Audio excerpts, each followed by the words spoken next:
Welcome to the Seller Roundtable e-commerce coaching and business strategies with Andy Arnott and Amy Wees.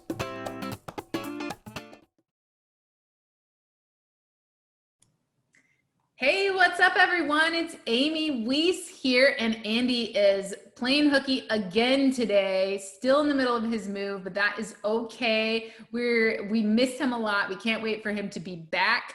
And we are here on the Seller Roundtable, episode 73. I cannot believe it.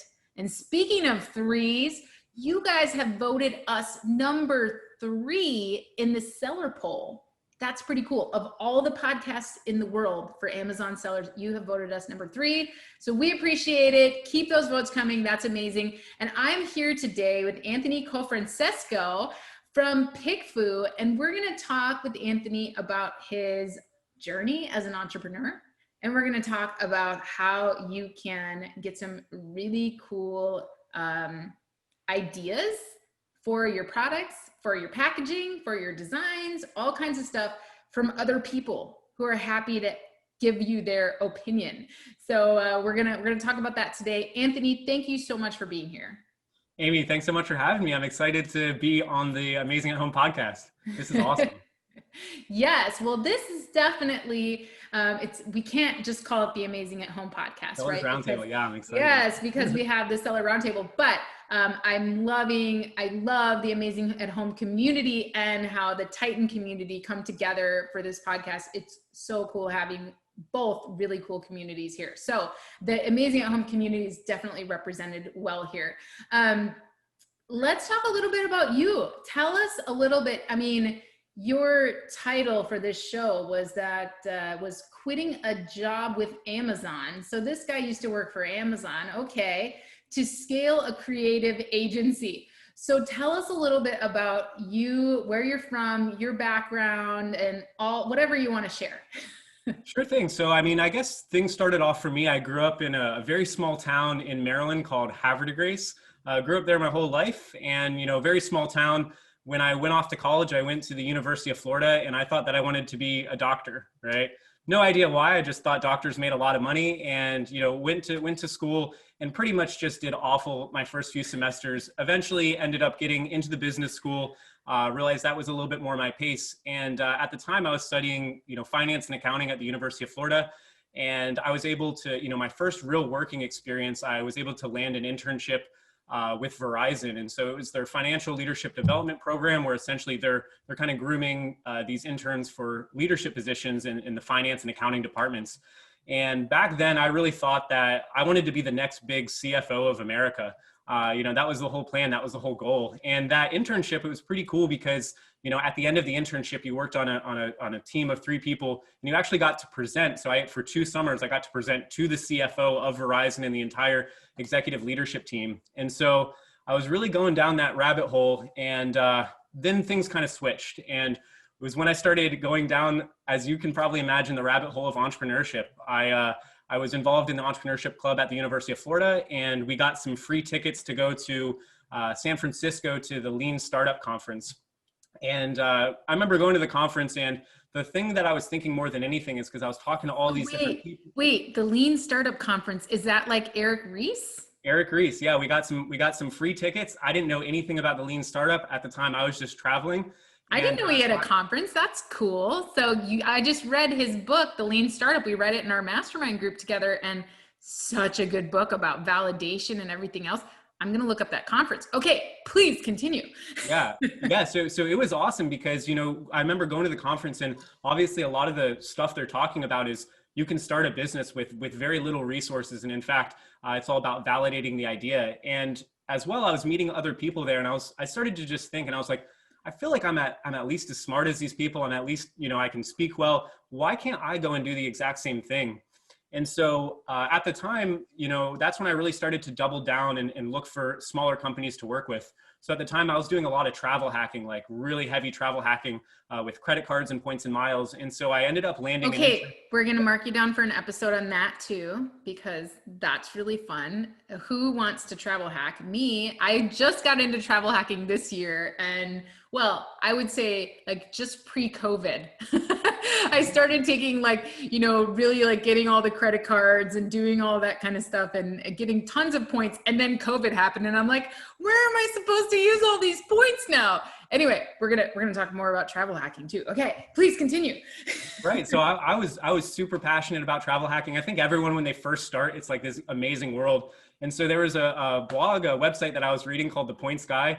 And I remember I emailed them and I said, hey, I'm in college and I think that this is the coolest thing in the world. And I want to work for you guys and you don't have to pay me. I'm just really stoked about this. And no one responded to that email. So I sent 9 more and eventually I was able to get through to someone. And while I was actually working at Verizon, I ended up getting to go to their office. This was when they were very small in New York. Went to their WeWork office and kind of pitched them and ended up coming on as an intern to do reviews of airlines and hotels and then also some financial strategy planning. So for the Points Guy? We're The Points Guy, yeah. That's crazy because Kevin Dickinson's the one who told me about travel hacking. And that was the first thing that he told me. He's like, you got to follow this guy, The Points Guy. And then I started listening to the podcast and all that stuff. And so you were persistent and you got in with The Points Guy with their company to be able to like travel for a living and get paid for it. Yeah, absolutely. And so this was like a whole different, diametrically opposed to this huge company that's Verizon. The Points Guy was much smaller. I think at the time they had maybe 5 or 6 employees working out of a WeWork office. And, part of my job was to look through the customer pathway and see kind of how people consume content until they applied for cards, because how they make their money obviously is affiliate revenue from credit cards. And where it kind of clicked for me is I was studying, finance, and I was going to business school at UF. And I remember going to one of my marketing professors. We were looking at, different ad campaigns we were doing for the Points Guy. And I said, what's a normal amount for like a cost per click, for some, something in this space, a really basic question. And I remember very distinctly, the marketing professor said, number 1, I don't know. And number 2, you're not going to get to that stuff until grad school. And so essentially at that point, I was like, this makes no sense. I knew that I wasn't going to be able to be an accountant for the rest of my life. I liked what I was doing with Verizon. Anyway, so at that point, I just I'm like, I'm not going to school anymore. And so I just stopped going to class and just start working, working remote and traveling. And so I didn't really have like the, the fortitude to really tell my parents at that point that I wasn't going to school. So I was just not going to class and ended up getting an internship at Amazon. I worked there over the summer out of a fulfillment center in Tampa in the loss prevention team. And I'll talk a little bit about that. But essentially what happened is I did the internship with Amazon. Things went very, very well. And at the end, I got a full-time job offer. And I said to them, look, I love this job. I really want to work with you guys, but I'm really not planning on graduating. Will you still hire me? And they said, we don't care. No problem at all. And so at that point, I had been paying for my college myself. And so at that point, I went to my parents and I said, hey, look, guys, I know this isn't what you want to hear, but I'm not finishing. I have this job at Amazon. And, obviously they weren't like thrilled about it, but at the end of the day, I did have a job. So I took the full-time job with Amazon. It was supposed to start in the fall. And so I kind of had a whole summer. And so a good friend of mine who was actually the president of the Entrepreneurship Club, Eric Rodriguez, and it's going to kind of all circle back in here in a minute. I actually went out to the Philippines and I wanted to start an Amazon FBA business because I knew once I started at Amazon, I wasn't going to have time. So I went out there over the summer. He taught me how to sell on Amazon and we launched a couple of products. And then I moved to Houston and worked at Amazon. And then so, kind of how the story goes from there is I worked at Amazon for almost a year in Houston. I love the job. My job was working in loss prevention. So as you can imagine, this fulfillment center, there's like 4,000 people that work there and employees steal things. This is where you guys, that are listening right now, this is where we get into what happens when Amazon loses the stuff that so Anthony, I have had and I'm sure there's so many other sellers as well, but I mean, it's so funny. We put a test product. We had like these phone mounts for the car, right? And we were doing this sourcing small thing, Andy and I have this sourcing small masterclass thing. But anyway, so I sourced a bunch of these because it was the only kind of phone mount that didn't block the air vent. Right. And I was like, man, this is cool. Like I can write a listing for this. So I sourced 100 of them from Alibaba ready to ship. Right. And they get to my house. And then I realized that they have a brand name on them that in the fine print, I couldn't list them on Amazon. So I was like, okay, I can overcome this. I just ripped off all the logos. And then I sent them all to Amazon. You know, it was like free shipping. I think I paid $1.60 or something a piece, and I could sell them for like $20 each.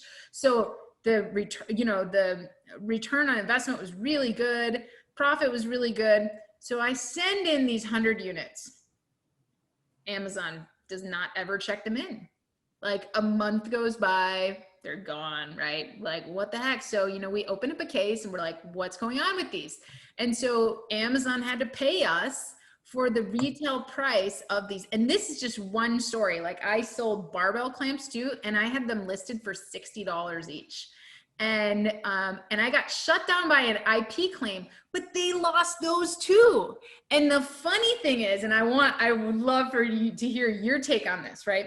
But so the funny thing is, the barbell clamps, right, that they lost, my listing actually got shut down because of a design patent. But they lost the rest. They only checked in like 10 of them, and they lost the rest of like 800 units. And they had to pay me the retail price for them, basically, or like a mid between the retail. I paid $2 for these things. So I made bank of them losing them, right? Well, anyway, 6 months later, they find them. Yep. They've already reimbursed me.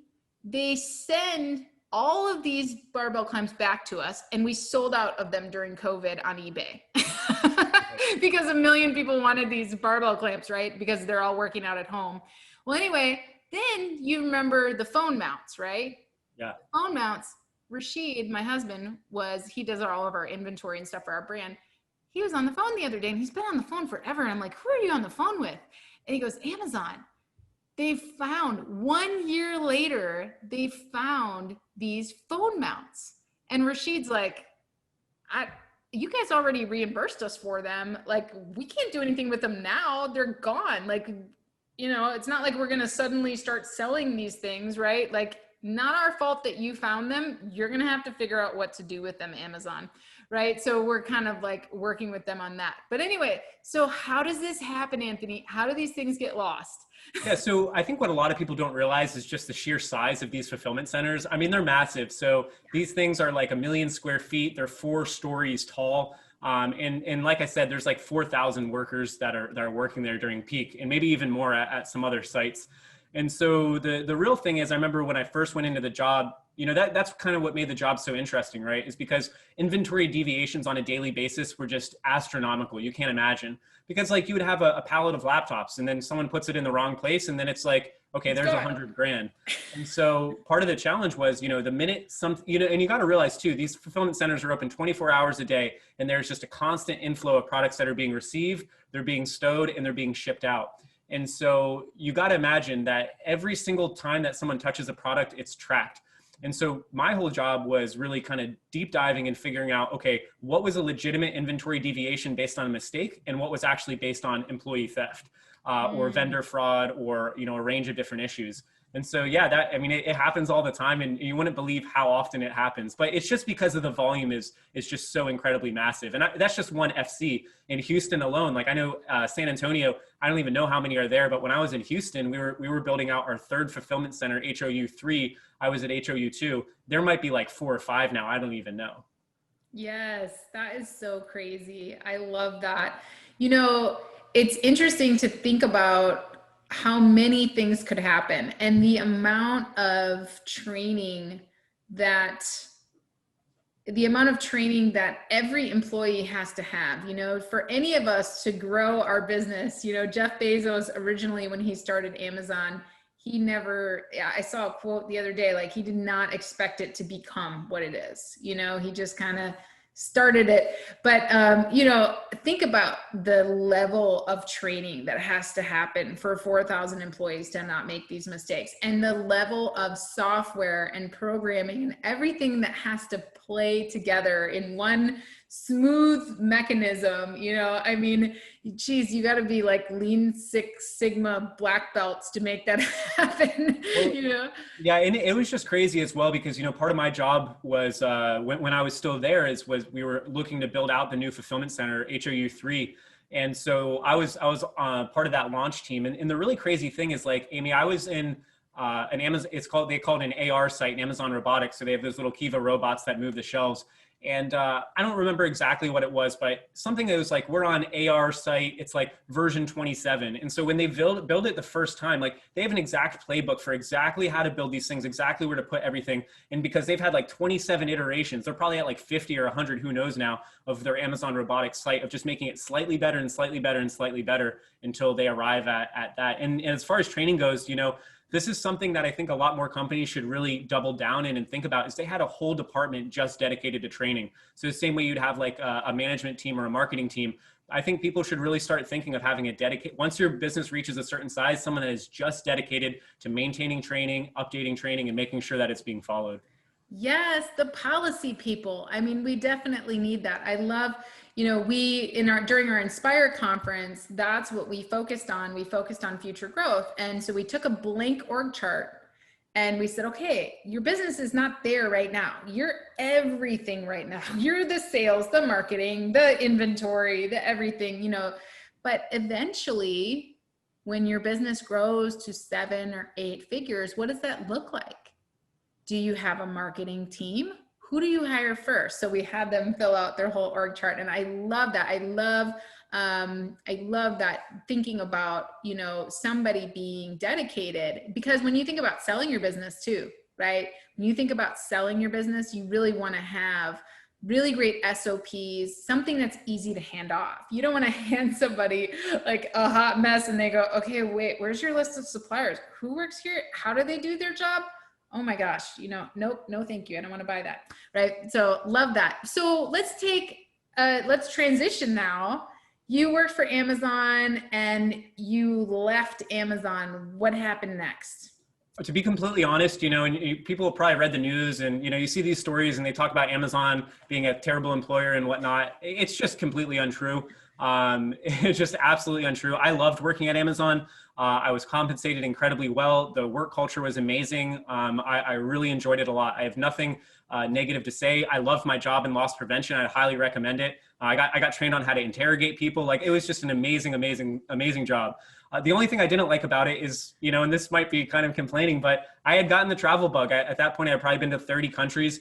And I remember very distinctly, I had already taken a trip. I was a few months into work. I had taken a trip that year to Egypt, and then I had taken another trip to Bali. And I was on my way back from Bali. I was just like so depressed because I knew, and this might sound like a big baby, but this is honest. I was so depressed to know that I had just taken my vacation. I had no more PTO, and I'm going to have to wait another 6 months before I can go take another trip. And so that was just something I wasn't super interested in. But the thing is, so I came back and, so the guy I was telling you about earlier, Eric Rodriguez, the guy who had taught me how to sell on Amazon, we came back from the trip. Long story short is I was dating a girl. We stopped dating. And so I texted Eric. He had met her on the trip to Bali. And so I texted him. I was like, hey, I just want to let you know that, so-and-so, we broke up. And he's like, okay, give me a call. And so I'm like, okay, Eric's going to console me. He's going to, whatever. And so we hop on the phone and he's like, oh yeah, man, sorry to hear that. But to be honest, I didn't really like her anyway. Now that there's nothing holding you back, why don't you quit your job at Amazon? I have this company called Virtuous Graphics.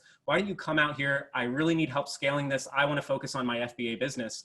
And I was pretty familiar with the company. I'd actually, when I was out in the Philippines, he had given me some freelance assignments and I was very familiar with the company. And so I thought, this is insane. I'm going to have to repay a huge signing bonus. I had 64 shares of stock that weren't even close to vesting. I was going to have to repay a relocation, like all of these financial implications. And not to mention, I was going to leave a very good paying job to move to the Philippines and make $2,000 a month. I said, this is crazy, but I knew if I didn't do it, I'd end up regretting it forever. So the next day I put in my 2 weeks notice. I asked my parents, I said, hey, I'm walking away from this. I know I don't have a college degree, but if I totally fail, can I come and live in the basement? Because I knew at the end of the day, like worst comes to worst, I would just go back and get another normal job. Right. And so I put in my 2 weeks notice and then, less than a month later, I flew out to the Philippines to help scale this company called Virtuous Graphics. And so when I got there, there was maybe about 8 employees.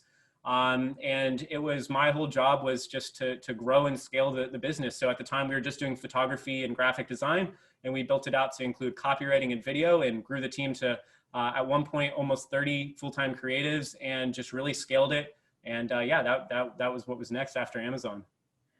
Got it. So, and now you're at Pickfu.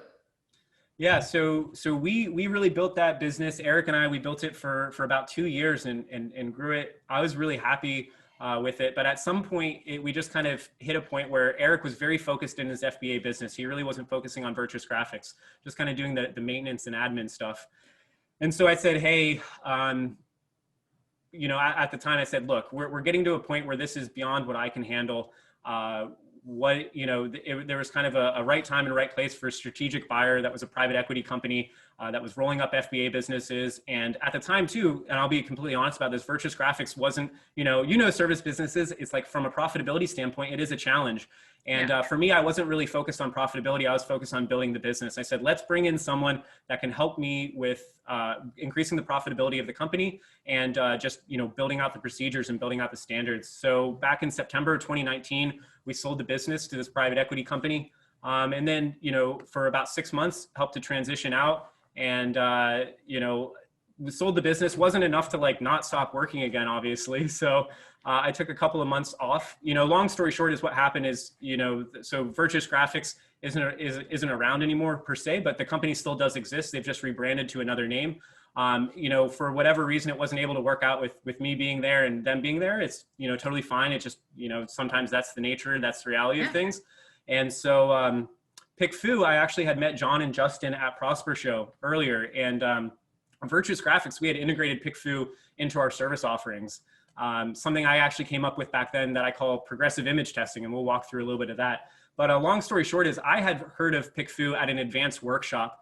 And at the time, I think it was still something that not many Amazon sellers knew of. It was kind of like this well-kept secret.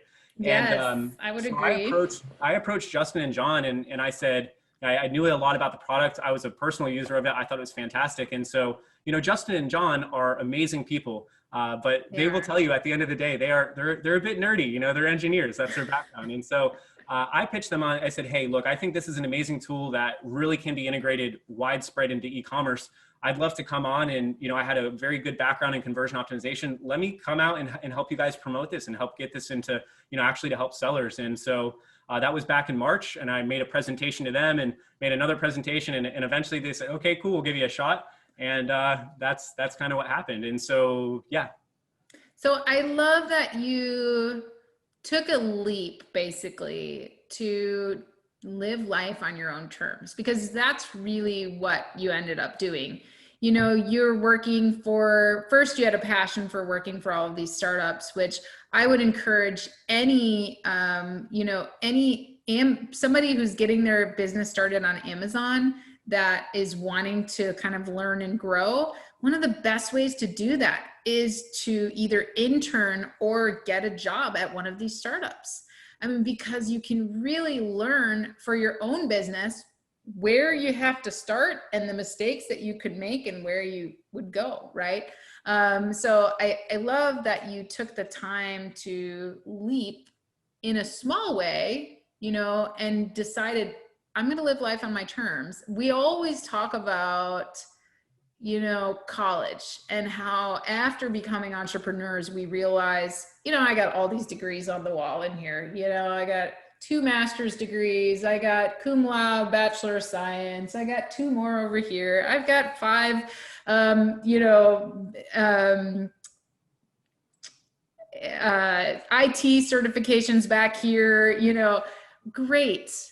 But none of that helped me go out on my own and make my own thing, right? I won't say none of it. I will say some of it, but you know, you realize after you leap that you're like, whoa, I don't need college. I don't need any of these things. I need to pave my own way. I need courage. I need confidence. You know, the qualities that an entrepreneur has is different than what you get in a classroom setting. And so I don't think that college is bad. I think that college is awesome, and it helps you kind of work through tough things and figure things out and have that staying power, right? But ultimately at the end of the day, when it comes to being an entrepreneur and forging your own path, I love that you decided like, hey, this is what I'm going to do. And you looked at the end, you said, I know that if I don't do this, I'm going to regret it for the rest of my life. And that's huge, right? Because you had this idea of what your why was before you even began. And so many people that want to go out on their own, they struggle with that, you know? So hats off to you there for just taking that brave leap and saying, Mom and Dad, I'll live in your basement if I have to. Yeah. And the other thing that I would offer up as well is because, I don't have any issue with college. In fact, it was a great experience. I did a lot of extracurriculars. I got to run the cycling team there. I was on the international case competition team. The thing I think is the real issue right now with college is, number one, cost. I spent, no joke, Amy, and I'm paying for it myself, $100,000 between room and board and all the things. And I just had no perspective in that. The second thing too is, like, when you're so young, you just don't know what you actually enjoy doing. And so I actually think that at some point in my life, I might actually go back and do some kind of traditional education, but I'm gonna have a much better idea. Like, if I go back now, I'm gonna wanna learn about engineering so I can design better products. I'm gonna wanna learn about psychology, or like how the brain works, so I can, for better and more effective marketing. But the thing is, I would have never known that until I figured out, okay, here's what my skills are. Here's what I really am passionate about doing. Yeah. And when you're that young, like, I think that going off and getting internships, and like I said, when I applied for the Points Guy, I did get paid, but I was totally willing to work for free. And I think so many people they're just looking at the number of how much money they're going to make. And it's so short-sighted. Like, I'm sure nobody would have taken a job at Virtuous Graphics just for the money. Like, even what I started out making at Pickfu, it was very, very small compared, people would tell me, well, you should ask for more money. And it's like, you're totally missing the point. I just want to have this opportunity because I'm quite confident that I'll make as much money as you want to make. And people are just very focused on that one thing. And I think that's a big mistake. Yeah, that's awesome. So, hey, we're at the halfway point in our show. So let's get into actually, talking about that conversion optimization. What is conversion optimization? Tell me about that. Right. So, obviously you're probably one of the top experts in this space. And I know the audience probably hears it from a bunch of different angles. And so conversion optimization is essentially, what actions and what steps can you take to increase the probability that if someone lands on your listing, lands on your product page, that they're actually going to buy the product? And so when someone's shopping on Amazon, there's only two options. They're either going to buy or they're going to bounce. And what I believe, my personal hypothesis, is that you can actually get astronomically high conversion rates especially on Amazon, especially FBA, because when someone is searching for a product, right, they already have the intent to buy. So earlier today, I was giving an example of a dish drying rack. If someone takes the time to go to Amazon and they type in dish drying rack, they want to buy a dish drying rack. And unless something happens, right, that, maybe, the kids, start crying or whatever, there's really very little reason that won't convert into purchasing a dish dry rack. Now, the thing that you have to do as a seller is you have to convince someone that this dish drying rack is the one that I actually want to buy. And so the other thing that people often make a mistake with is when customers are shopping on Amazon, what sellers sometimes get wrong is they think that someone's on your listing and they're a captive audience. And that's not true. When people are shopping on Amazon, they are distracted. The kids are running around in the background, the phone's going off. They might have had a rough day at work, COVID craziness going on. And so what your job is from a visual standpoint, you have to, in the minimal amount of time possible, cram as much information as you possibly can into your customer's brain that's going to explain, what is this product, what's the benefit in my life, and overcome any objections that they have. So conversion optimization, I really do it from a visual standpoint, because that's what your brain is. Your brain is just this huge graphics processor all the time. 90% of the information going through your brain, it's all just absorbing visual information. So your job around conversion optimization is, how can you send those visual messages in the most concise and the most effective way possible? Thanks for tuning in to part 1 of this episode. Join us every Tuesday at 1 p.m. Pacific Standard Time for live Q&A and bonus content after the recording at sellerroundtable.com. Sponsored by the ultimate software tool for Amazon sales and growth, sellerseo.com and amazingathome.com.